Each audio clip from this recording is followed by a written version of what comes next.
Welcome back to the None of Our Businesses podcast, where we talk about the issues that really matter when it comes to running a successful enterprise. This week's interview is with Dr. Dan MacKay with Strong Spine Chiropractic with locations in Astoria and Beaverton. Welcome to the show, Dan. Thanks for doing this for us. Yeah, thanks for having me here. Tell us a little bit about Strong Spine Chiropractic. Well, that's a mouthful for me to say over and over. Bit of a tongue twister.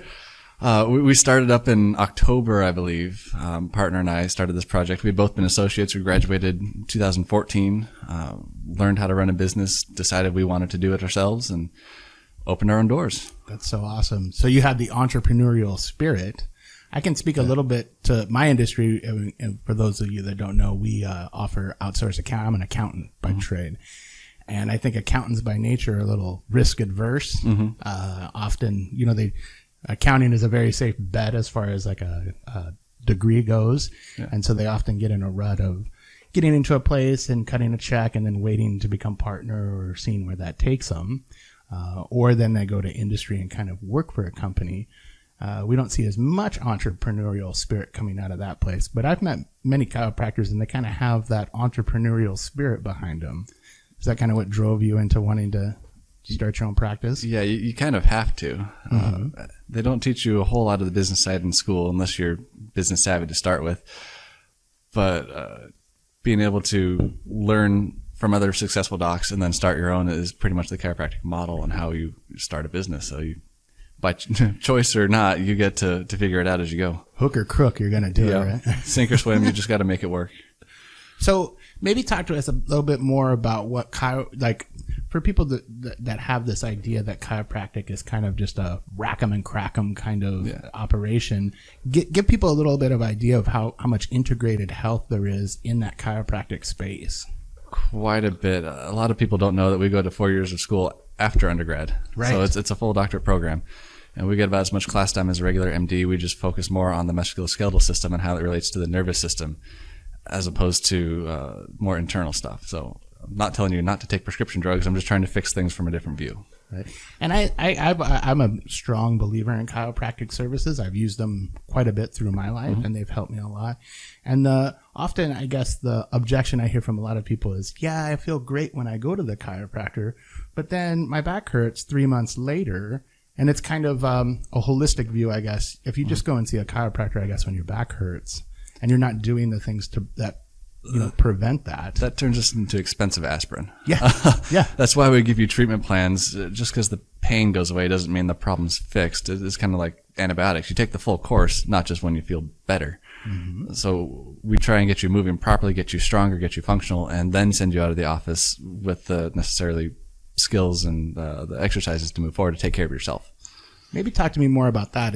I've noticed in recent years, many of the general public are taking a more holistic approach to their healthcare and looking at not just Western medicine, but preventative maintenance on their body, looking into as we look across the diet landscape of keto and low carb, high fat, or vice versa. We see, people are kind of taking this holistic view towards medicine. And I think it's true in the chiropractic space where it could be a very like you said, I'm not telling you not to take pills, but let's see a preventative maintenance that could help you with whatever ails you. And you offer complementary services, I guess, in your chiropractic space as well, right? We do. We also have massage therapy in there, but at the same time, we do provide stretching exercises. We try and put you through a full treatment protocol almost to tailor it to the individual. You need to be better from the inside out, and if we can start you just moving better and keep the stresses on your body to a minimum, then we can move forward from there. Ideally, we get you moving better, get you stronger, and then we'll look at nutrition and try and round out the entire process. If that is a bigger issue and we need more nutrition counseling, we work closely with nutritionists and dietitians, and we don't want to do everything for you, but we want to be a big piece of the puzzle. I think being part of that health team, right? Where you have a doctor maybe that's kind of like the chiropractor or kind of like the quarterback, I guess. Yep. And then you have those complementary players in that group, like a nutritionist, like exercise and diet, and like a, chiropractor, massage, physical therapy. I think all those things round out. And I think, people are healthier when they look at the whole picture like that and kind of look at the holistic view of healthcare in that way. Yeah, it's just taking care of yourself. Right. So how did you get started in the chiropractic field? My grandfather's a chiropractor, so I've been around it as long as I can remember. My aunt and uncle are chiropractors. It's just part of what you do, maintenance, or if you get hurt, you go get things tuned up, you keep things moving properly. You don't need to take muscle relaxers. You just need to be, moving. You need to be strong. Right. And targeting those areas that maybe are weak in the system. As a society, I can speak for myself. I sit much more than, say, people did 100 years ago. True. And it's not necessarily, as we sit here on the podcast, it's not necessarily the best skeletal arrangement to have you sitting all day. No. And I tell this with patients all the time. Like, when you sit, most people at 9 o'clock in the morning, they're upright. They're doing what they need to. By 5 o'clock, we're coming down here. Or if you're staring at your phone straight down, your head's about a 12 to 15 pound bowling ball sitting on top of your shoulders. And that's where it should be. But the minute you start bringing it forward, we're looking at, 20, 25 pounds of stress. When you're staring straight down at your phone, we're looking at 55 pounds of stress on the muscles that connect your skull to the muscles, or to the skeletal structure between your shoulder blades. And that's where a lot of back pain and chronic problems come from, when you sit like that for 10, 20 years and then wonder why, you had no major injury, but you hurt all the time. Well, we're going to try and address that. We're going to get things moving. We're going to get you stronger. We're going to address that with exercises. We just want to get you moving. The worst thing you can do is absolutely nothing. Yeah. Well, and I've heard it explained before to me that painkillers or even aspirin or anything like that, often it's like if your oil light went off on your car and you disconnect the oil light. Well, the underlying problem is still there. Yeah. But you've just muted the signal that you're getting that something's wrong. Yeah. It doesn't do you any good to put a piece of tape over that light and say, I guess it doesn't matter anymore. Right. And I think it's important to realize, like, chiropractic works on decompression, right? Am I correct in that way? And that's something that's been used in medicine since Roman times. Traction for people that have dislocated joints or need, relief from that. Do traction on dislocation. You're trying to put it back in at that point. But yeah, you understand what I'm saying, though, that spinal decompression has been used for centuries to fix what ails people.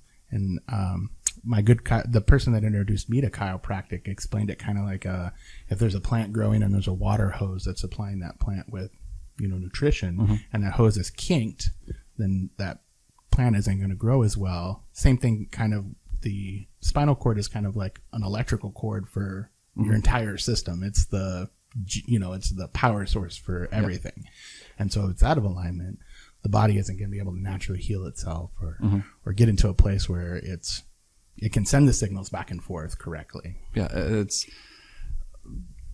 addressing the central nervous system. Everything starts at your brain, goes out from there to your fingertips and your toes. If anywhere in there things get impacted, or there's swelling, or there's any malposition in the joint, that can cause issues. And then that's what we're trying to address is moving things functionally. If one spot gets completely locked up, then the stress that would normally take goes above and below it. And eventually those places get a little worn out, and that can lead to arthritis. And we're just trying to keep things functioning properly. Right. So let's talk about, you said you were kind of an associate, and for everybody out there that's in the accounting field, you can relate to this as a staff accountant, I guess, or somebody at an entry level position where you're kind of learning, you've gone to school and you've learned the underlying meaning behind everything, but then you kind of move into a field where you're learning, the ins and outs of running a chiropractic business. Yeah. And then you how long did you stay in that kind of role as an associate? About 4 years. And I think that's pretty common. If you're a quick learner, I usually say, when I was in the accounting trade, probably take you 10 years to know everything, 5 years before you're, good enough to be on your own kind of thing, if you're smart. So that's probably like a good timeline for you to, take on I guess it's like drinking from a fire hose at first. There's just so much information to absorb. It probably takes that long to, I get it now. It goes from billing to finish to referral and all the steps in between there. Well, I guess, of course it is more rewarding being your own boss and kind of doing it, but talk to me about the differences between when you were an associate and then moving into like kind of owning your own business and owning, the entire upstream of everything that goes on. It's a bit of a shock for sure. As an associate, you show up, you treat your patients, you do your charts, and you can go home and mix in there with marketing and a few other things. But running the business or trying to, partner in and run it with a partner. Everything, like, yes, you can set your own hours, but for the first few years of setting your own hours, you're working more than 40 hours a week. You are doing everything from, making sure that money is going where it should, that it's coming in from where it should, that, you're fighting with insurance companies to get that check and making sure all your paperwork's submitted properly. It's just a different ballgame. So when you're thinking back to like your associate days of where you just came in kind of 9 to 5, did some meet and greet maybe for marketing to owning the business, what was like, I guess, the biggest shock or the biggest thing that you didn't see coming that would, kind of sucks up a lot of your time that you're like, wow, I wish I would have known about that ahead of time or thought about it? Yeah. Honestly, the marketing, getting to meet people. You can just about skip a rock between chiropractic offices in Beaverton and Portland. Right. So getting the name out there, getting people to realize that we are an established practice and we have a decade worth of experience between us. We're not just brand new to this thing, and letting people know that we exist, that we're accepting patients, and that we're just trying to help people. Right. And so talk to me about that because, a lot of people out there are in similar situations. We both basically run a service business. And my view in service businesses have always been that, there's plenty of other providers out there. Just like you said, you could skip a rock in Beaverton and throw a rock and hit a chiropractic office. So the real differentiating factor to me is customer service. And in my industry, it's responsiveness. I think is most important, getting back to somebody. But I think, in chiropractic, just like in traditional medicine, I think you need to be comfortable with the person you're seeing for you to get the most out of that experience. You need to be able to tell them how you feel and then vice versa. Can you maybe talk to that a little bit about how those kind of things play into and why somebody would choose, say, Dr. Dan's chiropractic over somebody else's? It's gaining the patient's confidence that you know what you're doing. It's specialized care for the patient, and everything you do is tailored for what is wrong with the individual. And that's where we come in. We're trying to, the exam is pretty intense. We get you in there, we want to check everything out that we can, and then we're trying to tailor the entire treatment plan to you, to that particular problem. If that's, you want to be a better athlete, you want to just get out of pain, you want to feel your feet again. I've got a couple patients that have some, issues with neuropathy. It's gaining their trust and letting them know that you know what you're doing and you can take care of them, you will take care of them, and you have their best interest in mind. Right. It's patient management instead of practice management. We're trying to take care of them, and then the business comes as we do that. We don't want to just be in, out, rack, see as many people as possible. We want to get people the tailored care that they need. Yeah, and I think going back to diet and nutrition, often we live in a world where we think one size fits all. So if somebody's been, seen great results on the keto diet, they're like, well, everybody should be keto, and it's the church of keto. Yeah. Same thing like with chiropractic care. I imagine it's not a one size fits all kind of thing. You have to, everybody's body is different, and ailments and whatever underlying conditions they have is individual to each person. And so how do you go about kind of sussing out what somebody needs? What are the steps that you go through as a chiropractor to evaluate the needs of a patient versus from patient to patient? Do you have like it's the exam. It all boils down to the exam. The detailed questions, we find out really exactly what's going on with you, and then that will dictate how we treat you. There's 1,000 different styles of chiropractic, from manual to activator and everything in between, and movement-based therapies. And the goal is to figure out what's going to work best with the individual patient. I've had quite a few patients come in from other docs saying, that just wasn't for me. I didn't, either feel like I was getting the benefit from it or I wasn't listened to. And I can't speak for other docs or, what their experience was, but we're trying to make sure that the patient is comfortable and confident in what we're doing. Right. And understanding the process, I imagine, too, and to explain that to them. The first visit's the exam. The second visit, we kind of re-go over what we talked about, because we want to educate the patient.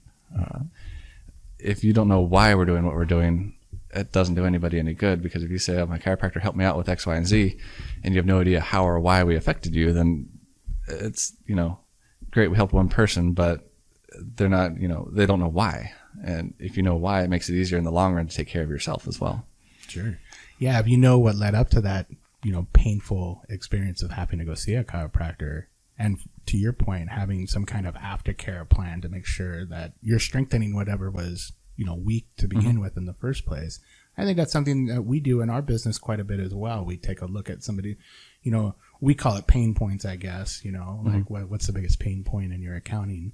But, to your point, basically, literally, where is your pain point that we can work on, and is pain a good indicator of where the injury is at? Not all the time, no. Every nerve in your body starts, like I said, brainstem, or in your brain, central nervous system goes out. If you impact that nerve at any point along the way, it can manifest as pain downstream. Like if you have a herniated disc in your neck, you can lose feeling in your hand, or you can have shooting pains to your hand. It doesn't mean your hand's broken. It means we've got some work to do on the spinal cord in the column and making sure things are lined up and we take pressure off of that nerve. So it's not a good indicator necessarily of where the problem is all the time, and it's not the best outcome marker.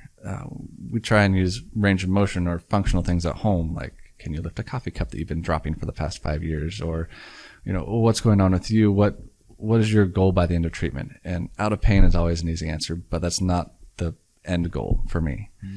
I want you self-sufficient, taking care of yourself by the end of this. So if I see you again, it's for a tune-up or maintenance, or you just tweak something and it's easy to take care of.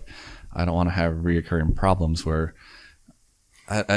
if I say I told you so and you say, what do you tell me? I haven't done my job. I need you to know what's going on with you. And that helps in the long run of just managing your own care as well at home, or being able to do some PT or stretches or exercises, or making sure you're strong throughout your lifetime. So back to the business of chiropractic. Now, you maintain a staff. I imagine I have to ask, do you maintain a staff because, like in a dentist's office or a doctor's office, you have a nurse practitioner or an assistant and such. Do you guys carry the same kind of staff that, like do you have assistants? And of course, you probably have front office staff and such. Yeah, we have front desk, and she does our insurance billing as well and checks and all that. She's fantastic at that. We have 2 massage therapists in there right now, and as we grow, we are going to get assistants in there, and they will essentially work with our direction, and they'll be running the exercise or the rehab or the cold laser therapies or something like that takes a little extra time. We can get them in there and taking care of people while we're out or doing exams or treating people on the tables. That's great. So we often talk a lot on this podcast about company culture and how important we personally think that is. It's one of the main reasons why I'm at the TCA itself, or the account. What we do during the day to pay for the podcast is because of the company culture and because of kind of, you are your own boss, and at least, in our positions. Can you talk to me maybe about how you view culture at your business and how much that plays into, It's huge. Everybody has to be on the same page or it doesn't work. It's at our clinic, it's patient care, like from front desk to doctors to massage therapists. Everybody has to know what's going on with any given patient. And there has to be some transparency, or at least open dialogue in terms of what they need and what we want to do. Because if that breaks down somewhere, then we don't know where people are in their treatment plans, or we don't know when they should be back. And it helps to have everybody on the same page with the same goal in mind. You can't be there just to collect a paycheck. You have to be there for the people that you're seeing. And so you guys take a very holistic view from front desk to the associates to the chiropractors themselves, of being really patient focused, I think. Correct? That's great. So we hear a lot of discussion today about starting your own business and how everybody in their 20s should just strike off and be an entrepreneur. What are some, I guess, the beginning lessons? You're new into your entrepreneurial journey, correct? How long have you, you've just recently, within the past year and a half, 2 years, started or joined Strong Spine Chiropractic? Yep. We started this clinic, or we started this idea in school. We started seriously looking for space and thinking we could do it ourselves probably last February. And between space, equipment, everything else, it took us till October to get the doors open. Take a business class, or more than one business class. Know what you're doing. Yes, you have a great idea if you want to start a business in your 20s, but you have to know how to run a business, how to look at quarterly goals, how to sell, how to market. You have to know what you're doing behind the scenes, or you have to hire someone who does, or it's going to be a rough march. Yeah, and I think to your point, a lot of people, I think it's knowing yourself and like what you're good at, what you can kind of take on as an entrepreneurial venture, what you can shoulder, I guess, like I mean, I can speak to you. You're very good in person and marketing, directly to people. So you wouldn't necessarily need to hire like a marketing firm for that. But, like for instance, your accounting, is that something you guys do in-house or is that something you outsource? We outsource that. Oh, we'd love to hear that. Yeah, no, we meet with accountants probably quarterly, a little bit more now in tax season, but they get to make sure everything coming in is going out and every dollar is accounted for. It's just one more burden we don't have to worry about when someone who has a degree in that and knows what they're talking about does that for us. So you find great value in being able to hand it off, I guess from knowing yourself, right? Yes. That's a little too much to, kind of bootstrap or learn by yourself. As you tell us a 1 or 2 man show, something has to give. Sure. And one thing we've learned is people go to school for very specific things, and they're very good at that very specific thing. Use their talents, like use the surrounding community of the people in the area that know what they're talking about. Take their advice, and if they have a service you can use, if you can afford it, use it. Get out there, and it will help your business in the long run because you are not spending hours on the back end where you could be at home or working on the rest of the clinic. Yeah. Right, that you're good at, Yeah. Do what you are very good at and know what is going on with the rest of your business. But if you're not naturally, into numbers or accounting, and you let someone else do that for you, it just makes life simpler. So back to your point, though, you were talking about taking a business class. You need at least a basic understanding, I guess, of what's going on at a high level, I guess, from the accounting standpoint. More so you know that you're getting the good service that you think you're paying for, I think. Yeah. Being able to understand those reports that are coming in and being able to sit down. And I think that's an important point is having contractors that you trust and you're able to sit down with and have a dialogue with and understand the work they're doing for you. Yes. And that's something that your guys' outsourced accounting does for you. It seems like they sit down and kind of go over those goals and then how to plan for those goals and what the results of the operations have been. Yeah, and that trickles down into the office. Like we meet with that and we kind of know what the company goals are, and then we go down into personal goals and how do those relate and how does that focus back on keeping the doors open, keeping the lights on, doing everything else that we need to do to stay as a good company, as a functioning company. So do you guys work on one of the challenges we've seen in working with small businesses is often when entrepreneurs are in that beginning stage of the business, they're really gung-ho about getting the business out there. And then they reach a certain level where they are amazed at the amount of money they're making. They've become successful. And the pitfall we often see behind that is then they say, I've been kind of scraping by and now I've made it. And they take that money out of the business and they kind of, like I've earned this, when really we feel like they should be viewing the company as a kind of its own entity, or I don't want to say person because companies aren't people, but it needs, the business, I guess the business needs to be paid to continue to operate. So often those owners that pull out all that capital, then all of a sudden they find themselves in cash shortfalls when times are not as robust as they were when they were making all that money. To that point, is your business a little seasonal? Do you see the ebbs and flows in that? And then, what's kind of your ethos on reinvesting in the business or how you do that? To an extent, yeah. All the, not premiums, but the deductibles? Yes, there we go. The deductibles roll over at the new year. And then some of the patients that were coming in for maintenance, they tend to trickle out, and then we're trying to roll over, and it is a money issue for some people. I want to take that into mind. But so the winter months always tend to kind of have a little bit of a dip until people settle into their routine again, and then we'll see patients pick up again. So you do have that seasonality. Yeah, it is seasonal, and we do try and make sure we can keep the doors open for at least 6 months of just bare bones overhead is covered. From rent to staff to paychecks, everything is good to go, and we want to make sure that we, if there's a lull or a dip or something happens, the business will continue to exist and we'll, get back underneath it. So you're really doing that planning for those, kind of seasonality, I guess, of your business. Yeah. And the great thing about that is it's predictable and you can kind of see where it is. So it's a moving target to some degree, but it's not necessarily, shooting blind, I guess. No, and ideally, you have plans in place and patients understand they need their care. That doesn't stop just because the new year comes around. And so we try and minimize that dip and keep people with the plans that they need. We want to make sure you're better before you walk out the door. We don't want insurance to be a major player in that. So I know I can speak to our business. We often get referrals and, new clients, I guess, from referrals is kind of how our business works, where if we do a lot of networking with CPA firms and such, and kind of that's where our referral base comes from. It's not too often, and Dan and I met at a chamber. We're part of the same chamber of commerce in a mixer there.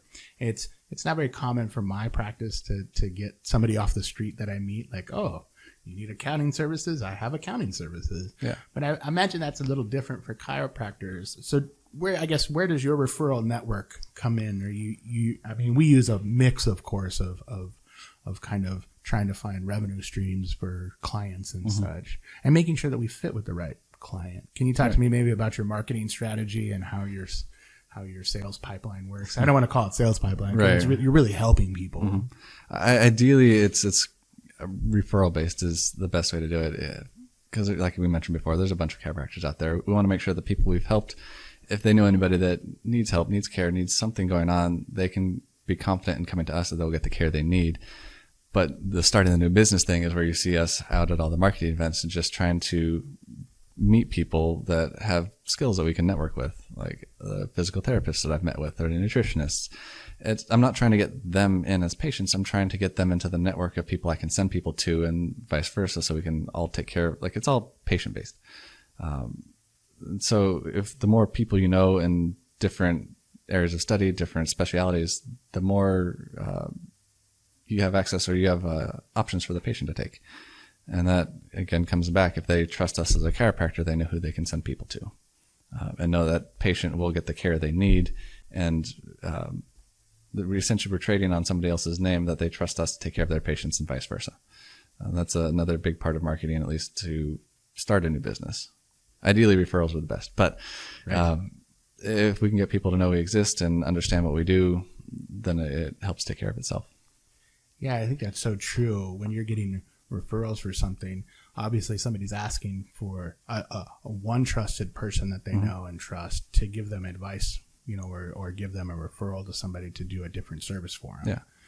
So, and I think that always works the best, because not only then do they have the backing of the person but then you have the ability to come in there and talk to that person one-on-one and see if you are a good fit, if that referral is a correct referral. Yeah.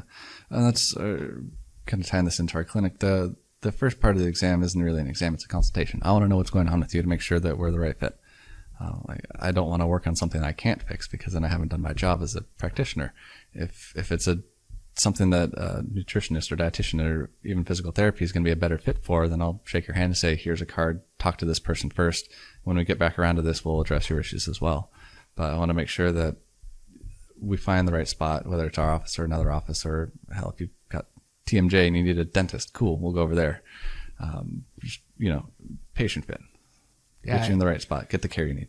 I think it goes back to your ethos of being, and the company culture of being patient focused, right? This isn't necessarily dollars and cents on a ledger. Yeah.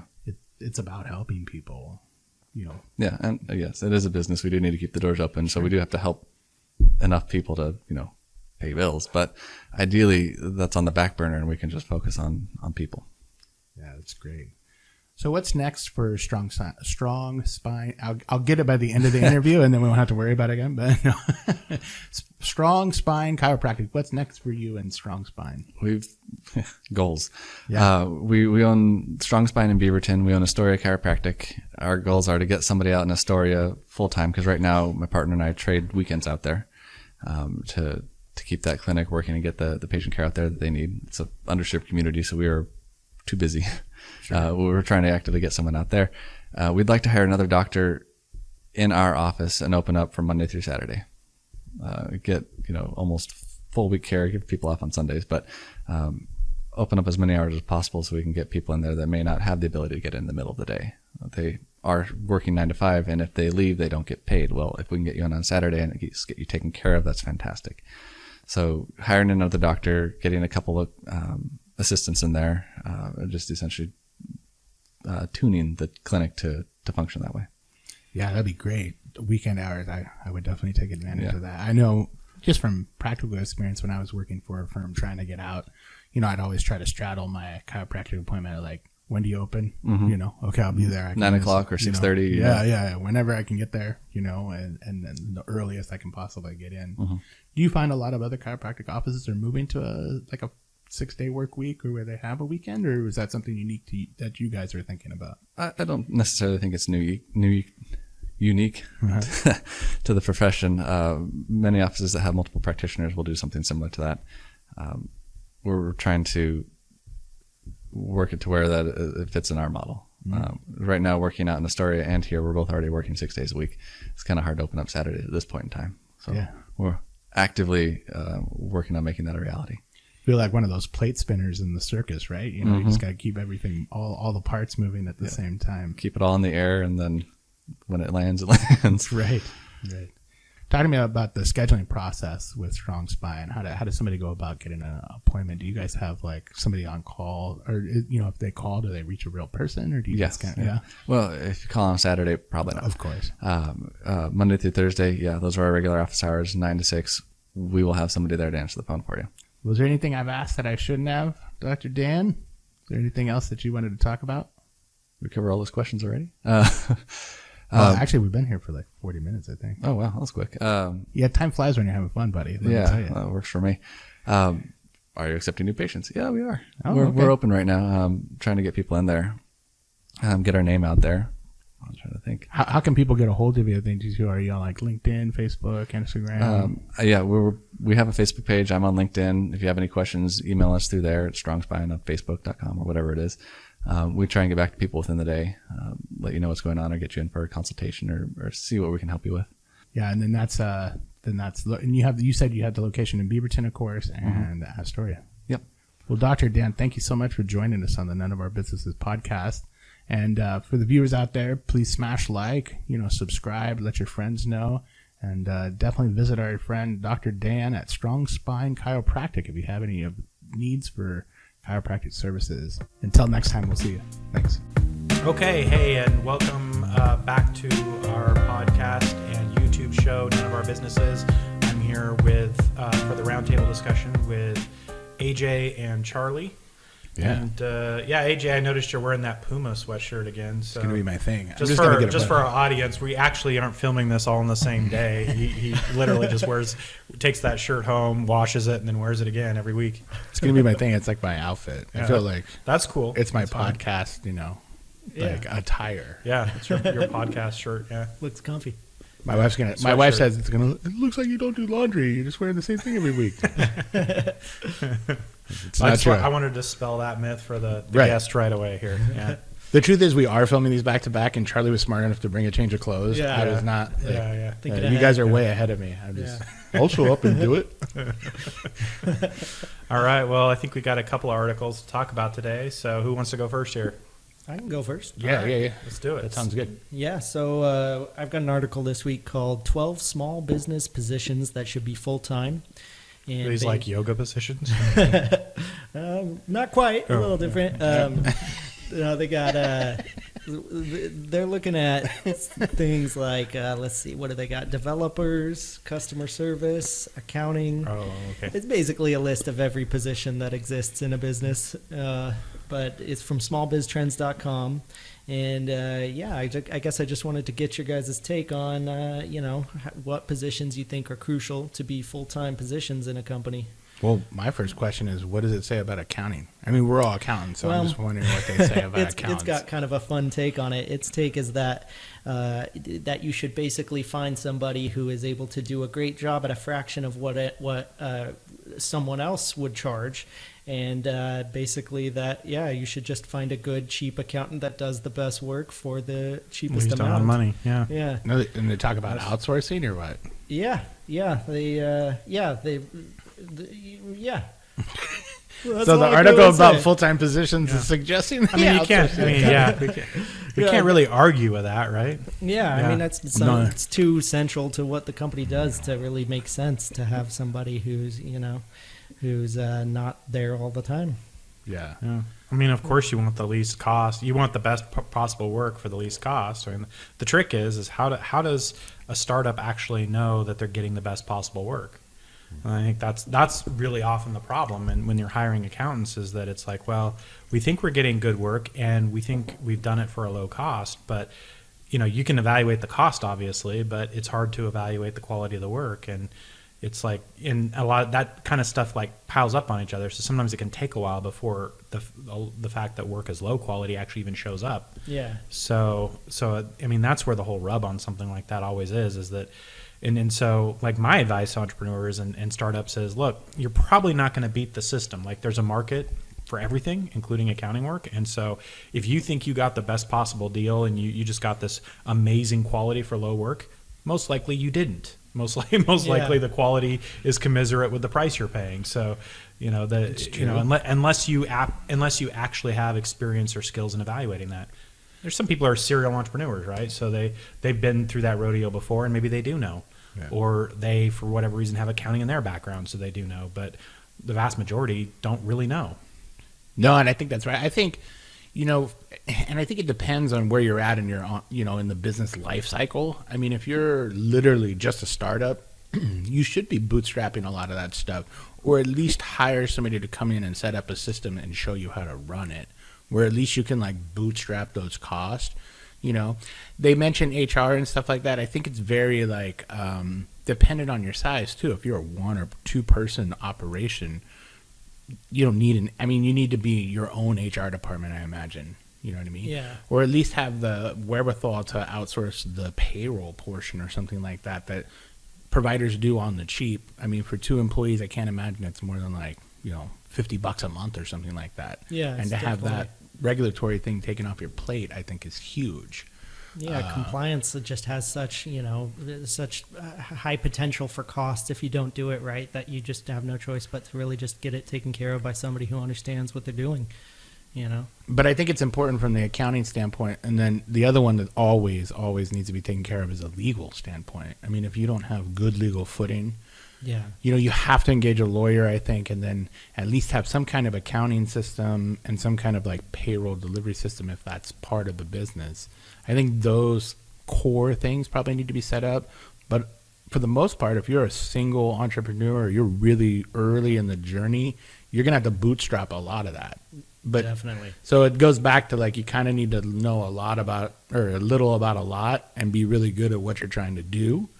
Yeah. But then have enough wherewithal to understand if the services you are getting are actually, they're working, taxes are being paid on time, your legal stuff is in the correct kind of order, and your accounting, at least on a cash basis, money in, money out, is being recorded correctly.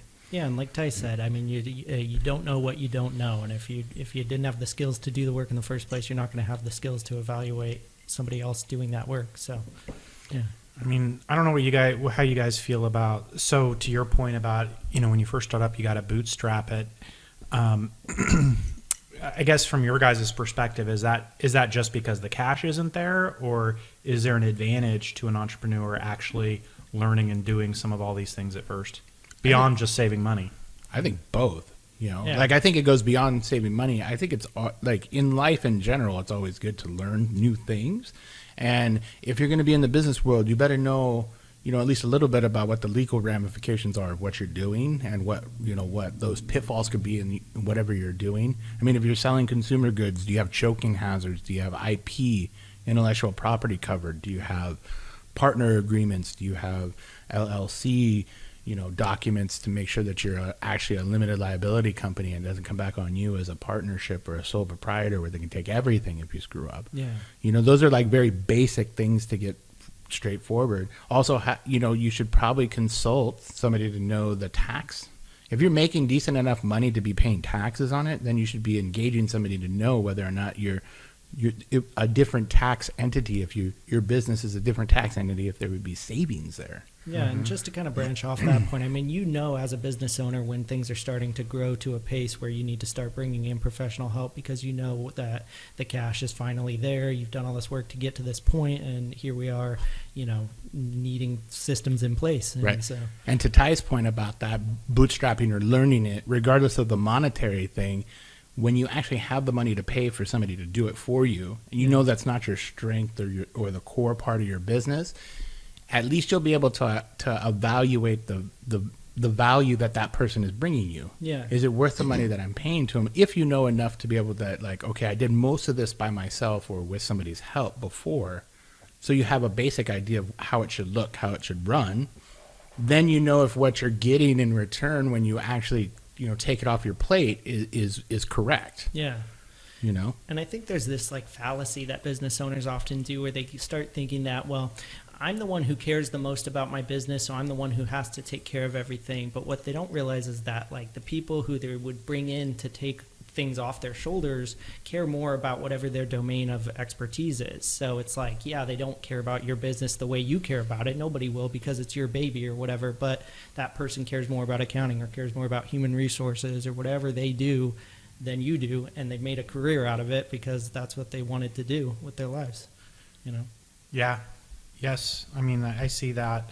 I see that happen a lot. And then, I mean, I think just building off what you were saying, some of the kind of the best clients that I've had the opportunity to work with are the operators who did do it themselves for a while. And then they got past the point, they made that transition of, oh, this is too much for me to do, or it's getting to a complex level that it requires some expertise. But at least then they had some appreciation. So when you're having that discussion about, and I'm talking about the accounting, of course, when you're having that discussion about, well, hey, here's, what you're asking is going to require, the information you're asking for Mr. Entrepreneur or Mrs. Entrepreneur is going to require this amount of work, or it's going to require a certain effort that we haven't done before. They're not like, they aren't giving you a completely blank stare, and I've had those exact conversations where they kind of look back at me and they say, yeah, I know, I used to do the books myself, so I get it. I know what you're talking about. And I think that's the best possible place, because the alternative, the worst the less, not necessarily the worst, but the less ideal places are the entrepreneurs who never touched it themselves. They hired people right away to do it. They never quite understood whether those people were doing it right or not, or what they were getting. And then, they don't really have a great way of evaluating what we're going to do for them either, right? So it's like, and I'm sort of cynical on that issue in the sense of, sometimes you get kudos from a business or an entrepreneur. They're like, hey, you did such a great job. And actually I'm looking at it and I'm like, well, that's great you feel that way. But in my head, I'm thinking, I'm not sure how I did a great job, right? And so, at some point, the determination, the heuristic is so fickle that you're using to say I did a great job that I kind of know this could turn 180 degrees on me at any time, that you suddenly think I did a bad job, and that's not true either, right? And so it's like, and so, yeah, I want them to have some sort of understanding of what's going on. Or even a worse situation where they think you did a good job, but fiscally they're kind of like at their limit with you, I guess, or they in their mind they were like, it should cost this much to fix this problem. I've paid that much. It's pretty much fixed. And we're telling them that you can get more value out of us for X amount of more hours, which translates to more money. Yeah. But you can get, that much more value out of us. Let me show you, or, just allow me to perform that. No, you've done a great job. I think it's good enough, kind of like. Right. And I'm like, And, yeah.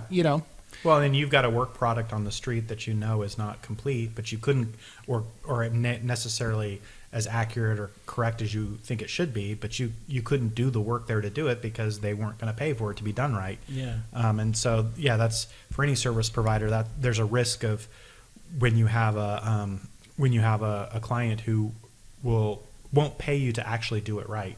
Right. It puts your reputation in jeopardy when that happens to some extent. I had an experience once. I used to sell tires for Pep Boys. Yeah. I don't know. Pep Boys, if you want to sponsor the thing, you have a great service centers. I don't know. But not really. But we just lost that one. Cut that no, part. I'm just kidding. I doubt anybody for it. Well, actually, the people there were very innovative with technology. But so the way I got involved was I was working at a call center, which is as exciting as it sounds. Yeah. And I was probably a really horrible employee, but what was the Office Space? I just kept getting promoted. What I really wanted was just to get out of there, but I would show up to work every day, so they're like, "Oh, you're doing great." So we got moved to like a remote tire sales, And I would get calls all the time because they would advertise 4 tires, for $99 or whatever it is, or whatever it was. This is back in the 90s. And so people would call with like Mercedes. What kind of car you got? Mercedes 300E. Great. I have tires here. Great deal. They'll fit your car. They're rated the correct price. Well, how much are they a piece? $200. $200, you have an ad that says $99. I want $99 tires. I'm like, $99 tires don't go on a Mercedes. Like they're just not meant to be. $99 tires go on the smallest, shittiest car you can think of, and that's why we advertise it that way. You don't want those tires. And they would swear up and down that they wanted $99 tires. That's what was advertised, and that's what they wanted. And in many situations, they would go somewhere that would, not follow a safety protocol and put those kind of tires on their car. But they were dead set that that's what the tire should cost, and that's what they want to pay. Yeah. And it's like, being trained in what tires do and how, the skinny on tires and what you want. You don't want a $100 tire on a Mercedes. You're asking for trouble, you know? Like, so I think the same thing reigns true when you think you found the best deal you could. Yeah. It's unbelievable. I can get my books done for $200 a month. Right. You get what you pay for. Right. Yeah. Right. Yeah, if you're a small service provider, a one-stop shop, if you can get your books done for $200, maybe you're getting your money's worth. But if you're an actual functioning business that's bringing in multiple transactions, have AR, AP, that kind of stuff, and you're trying to operate an accrual accounting system, and you're getting it done for $200, $300, $400 a month, you're probably not getting what you're paid for. Yeah. And I can't imagine any other ones on the list. If you're paying that kind of money, you're getting what you're paid for. Yeah. Speaking of that, what else was on the list? Oh, yeah. Sorry. Well, like I said, it's just about any job that exists. They had, let's see, SEO specialist, anything tied to intellectual property, legal, upper level management, which of course, got to agree with that one. Hard to have a part-time upper level management. Some of these just sound like they needed to round out a service. 10 list. Were they saying that SEO specialist should be a full-time job? Yeah, everything on this Read list the quote. is What's the supposed to be a quote say? Because these full-time are, I think...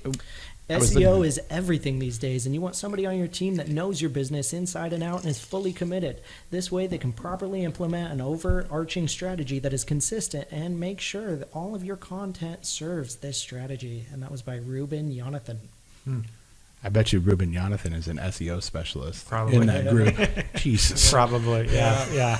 I mean, I think to get it done right, I think that probably so. Yeah. Sure. Yeah, it's just a question of whether every company needs SEO done right or not. But Yeah.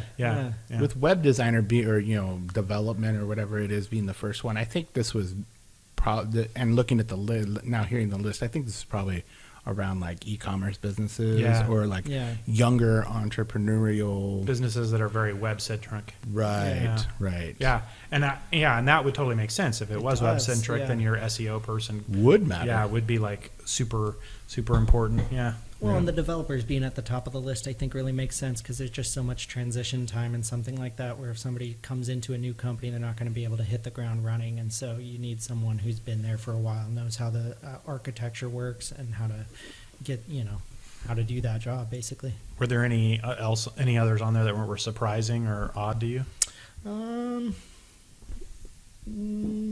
Key value generators, kind of a vague I don't even know what that is. Yeah, exactly. Okay. They kind of put it at the end because it was like it's like saying anyone who matters in your business should be there. But yeah, any employee who's important to the success of your business is the actual quote. Okay. And so yeah. I mean, I guess there's more words here, but that's another one you can't argue with. Yeah. Right? Yeah. Well, when I think about that might be it.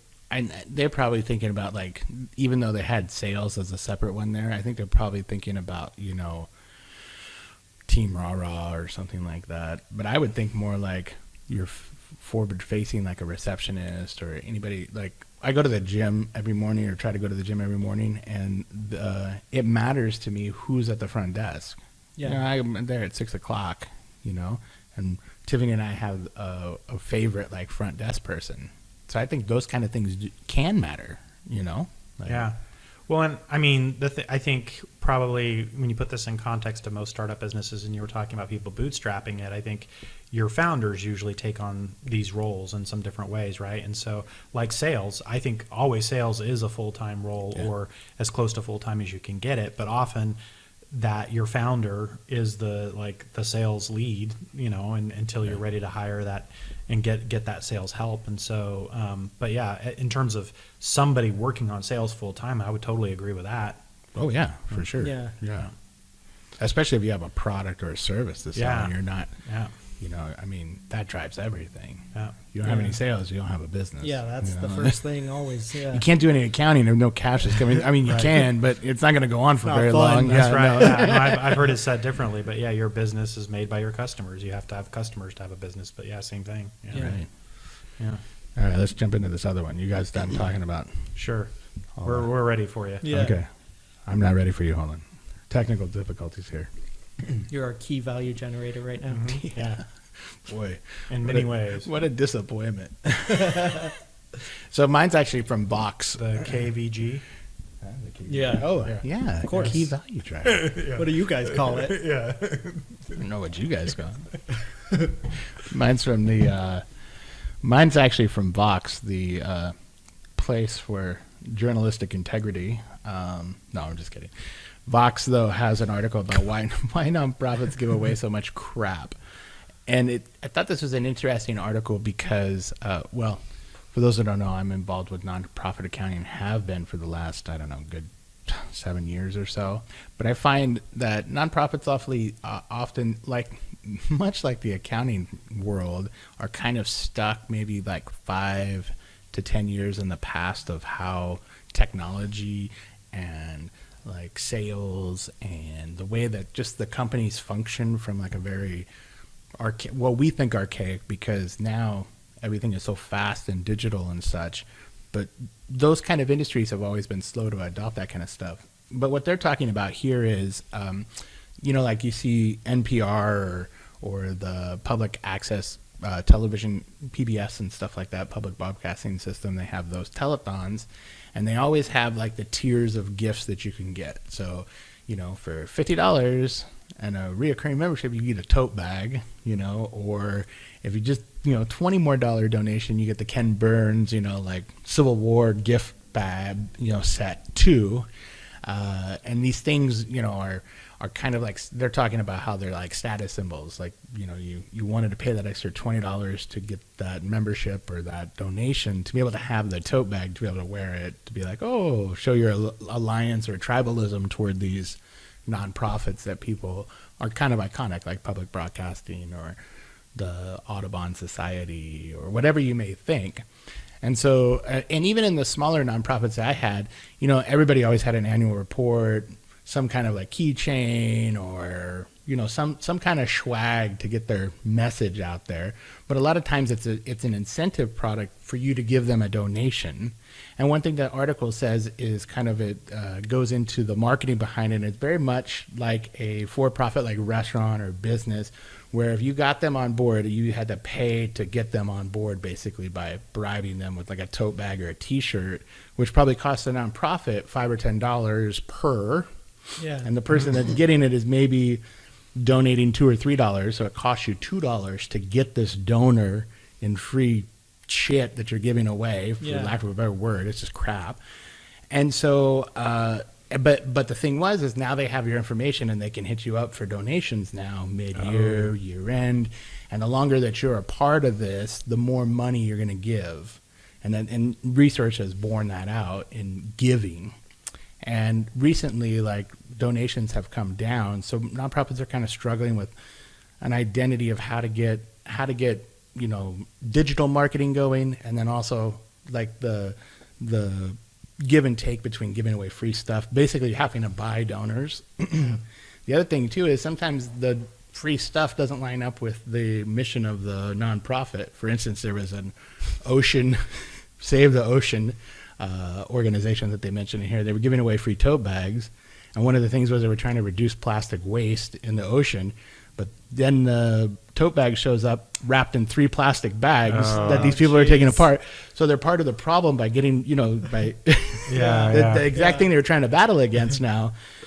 So it's interesting. And I'd like your guys' opinion. I don't know how much of these like solicitation for donations you receive, or if you've ever donated to somebody because you would get something for free, kind of that status. I doubt Ty's probably done it for a status symbol t-shirt, but I do know people that have donated because they want that kind of look.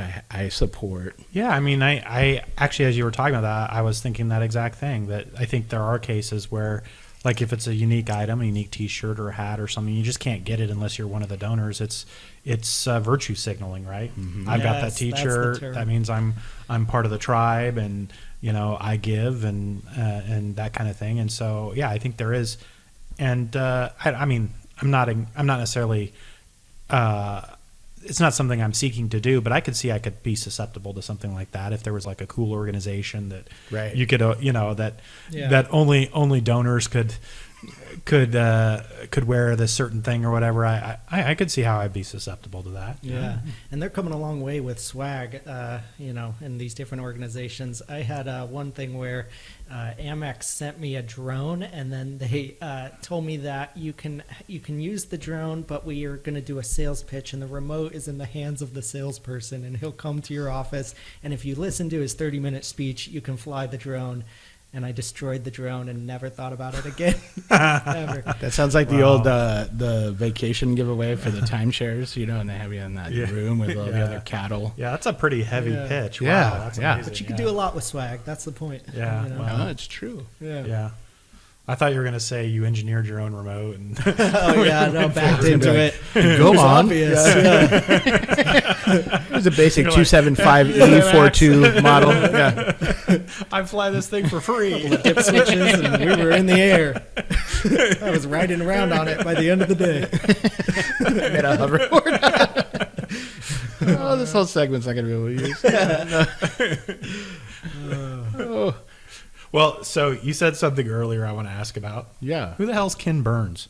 Ken Burns? You don't know who Ken Burns is? No. So You PBS. know who Ken Burns is? Do you know who Ken Burns is? The Jeopardy guy? No, that's Ken Jennings. Ken Jennings. What's in that coffee cup? Is it just coffee?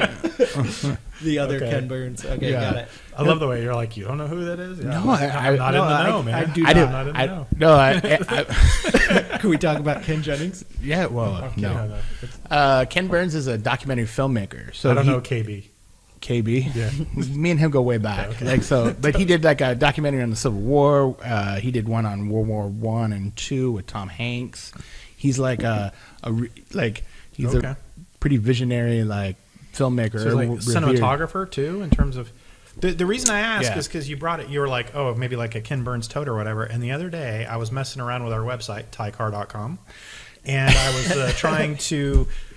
And it had like the Ken Burns setting, and I'm like, I don't know who this person is, but I love the setting, right? Yeah, and then you brought him up. I'm like, who the hell is this guy? This Ken Burns guy just keeps showing up everywhere. Who is it? I gotta know. Yeah. No, he's a filmmaker. I think Mr. he is Mr.